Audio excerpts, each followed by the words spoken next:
This is the air pillow machine. You got an on-off switch in the back. So when you turn that thing on, it takes a few minutes for it to warm up, and while it's warming up, this green light will blink.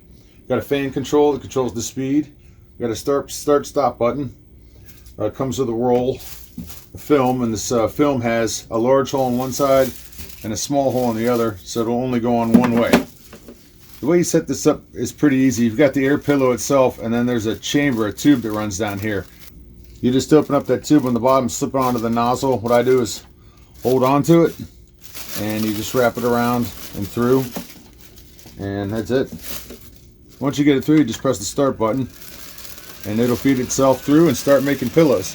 You can see these pillows are about 6 inches by 3 inches, same as you're used to seeing.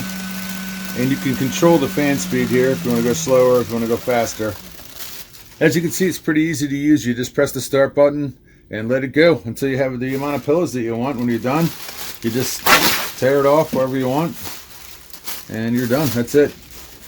And the off button's on the back, and you let it cool down and you're done. Easy.